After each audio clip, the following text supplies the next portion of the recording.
एक गांव में शेरू नाम का आदमी अपनी पत्नी के साथ रहता था। उनके घर में टॉयलेट नहीं था, इस वजह से अक्सर रेशमा शेरू से लड़ा करती थी, लेकिन शेरू उसकी बातों को नजरअंदाज कर देता था।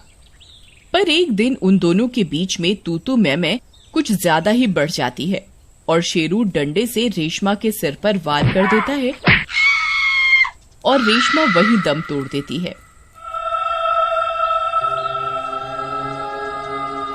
अरे ये क्या हो गया? ये मैंने क्या कर दिया? हे भगवान, अब क्या करूं? अगर किसी को पता चल गया तो मुझे इसके खून के जुल्म में पूरी जिंदगी जेल में सड़ना पड़ेगा। क्या करूं?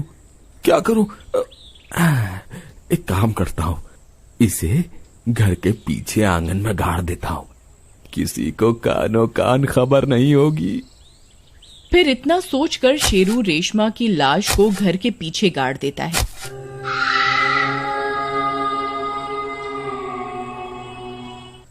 फिर कुछ दिन बीत जाने पर जब रेशमा किसी को दिखाई नहीं देती तो एक गांव वाला उससे रेशमा के बारे में पूछता है।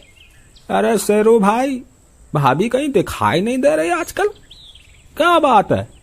क्या बताऊं भाई, वो मुझसे रोज लड़ लड़ कर परेशान हो गई थी।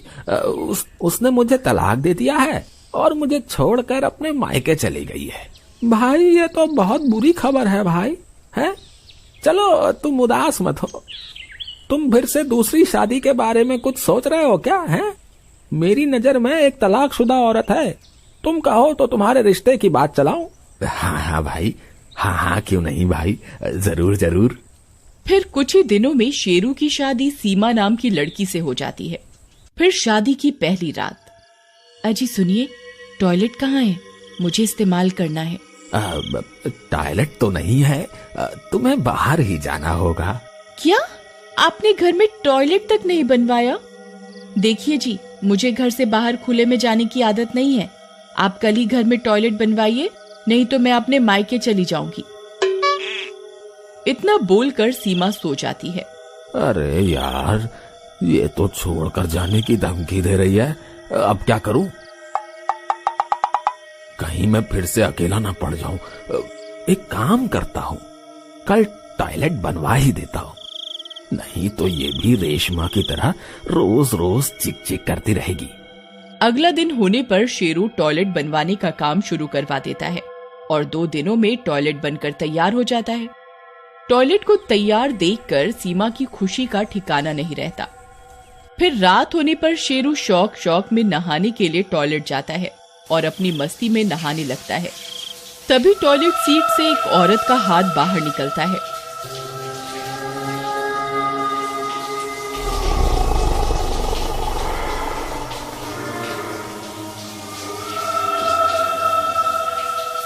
शेरू इस बात से अनजान होता है और वह हाथ शेरू की ओर बढ़ता है।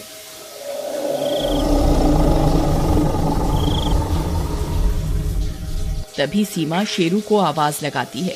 अजी सुनते हो, इतनी रात गए आपको नहाने का क्या शौक चढ़ गया जी? सीमा की आवाज सुनकर वह हाथ वापस अंदर चला जाता है। अरे प्रियतम, बहुत मजा आ रहा है। अरे वाह वाह, ठंडे ठंडे पानी से नहाना चाहिए, गाना आए या ना आए, गाना चाहिए है। गाना आए या ना आए, गाना चाहिए। तभी वह हाथ फिर से टॉयलेट सीट से निकलता है और पीछे से शेरू की गर्दन को पकड़ लेता है। अरे अरे अरे कौन है? अरे कौन है? कौन है? अरे कौन है भाई? मुझे जान से मारना चाहते हो क्या? अरे छोड़ मुझे छोड़। अरे छोड़ कब बात, अरे मेरी गर्दन छोड़। फिर किसी तरह शेरू उस हाथ से अपनी गर्दन छुड़वा कर पीछे हट जाता है। उस कटे हुए हाथ को देखकर उसकी हालत खराब हो जाती है। उस कटे हुए हाथ में लाल रंग की चूड़ियों को देखकर शेरू समझ जाता है कि ये कोई और नहीं, रेशमा ही है। अरे मर गया रे, ये कैसे हो सकता है? ये कमबख्त वापस कैसे आ गई? अरे मर गया रे। अरे सीमा बचाओ, अरे कोई है, अरे बचाओ रे, अरे मर गया रे, हाय रे। तभी वह कटा हाथ फिर से शेरू पर हमला कर देता है और इस बार उसकी गर्दन पकड़कर उसे टॉयलेट सीट के अंदर घसीट कर ले जाता है। अरे ये मैं कहाँ फंस गया? हे भगवान मेरी रक्षा करो। अरे मर गया रे। अरे गांव वालों मुझे बचा लो, ये हाथ मुझे जमीन के अंदर लेकर जा रहा है। फिर शेरू के चिल्लाने की आवाज सुनकर सीमा वहां आती है। अजी क्या हुआ? आप ठीक तो है ना? अजी सुनिए, जवाब दीजिए ना, आप ठीक तो है ना जी? सीमा के बहुत देर तक पुकारने के बाद भी टॉयलेट के अंदर से कोई जवाब नहीं आता। फिर वह टॉयलेट के अंदर जाने की कोशिश करती है, लेकिन टॉयलेट का दरवाजा अंदर से बंद होता है। अब क्या करूं, ये तो अंदर से बंद है, मुझे मदद लानी होगी। फिर भागकर वह पड़ोस के घर में जाती है। श्याम भैया कहाँ हैं आप? जल्दी बाहर आइए। क्या हुआ सीमा बहन? फिर सीमा श्याम को पूरी बात बताती है और फिर श्याम कुछ गांव वालों को अपने साथ लेकर शेरू के घर पहुंच जाता है। शेरू भाई आप ठीक तो हैं? दरवाजा खोलिए। शेरू भैया क्या आप मुझे सुन सकते हैं? सभी गांव वाले बहुत देर तक शेरू को पुकारते हैं, लेकिन अंदर से कोई आवाज नहीं आती। श्याम भाई मुझे लगता है हमें यह दरवाजा तोड़ना पड़ेगा, कहीं देर न हो जाए।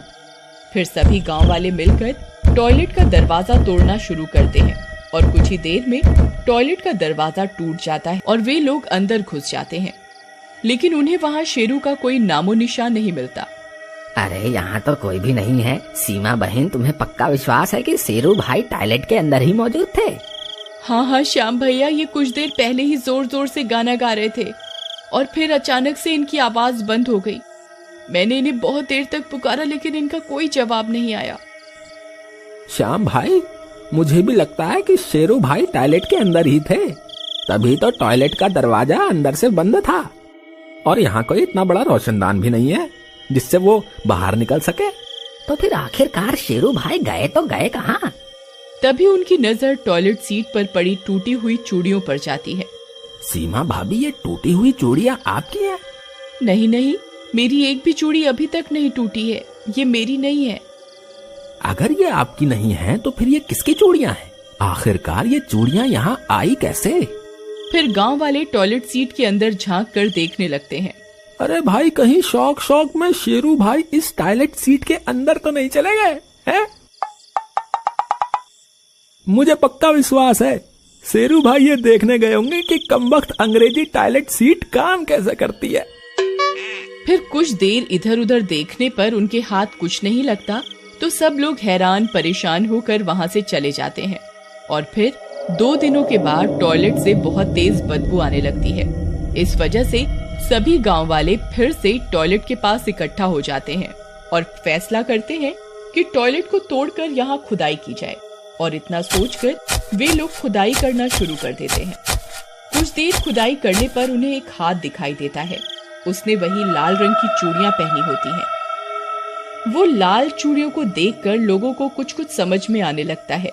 फिर कुछ और खुदाई करने पर उन्हें रेशमा की लाश दिखाई देती है। उस लाश को देखकर सब चौंक जाते हैं। अरे भाई ई का है?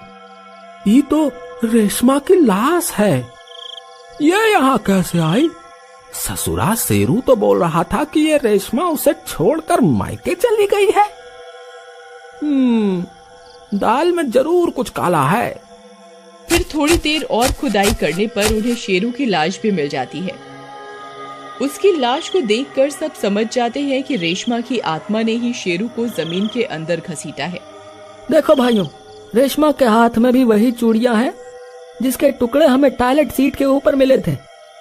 इस शेरू ने ही उस बेचारी रेशमा का खून किया था और यहाँ घर के पीछे गाड़ दिया ताकि किसी को इसकी कानों कान खबर न लग सके।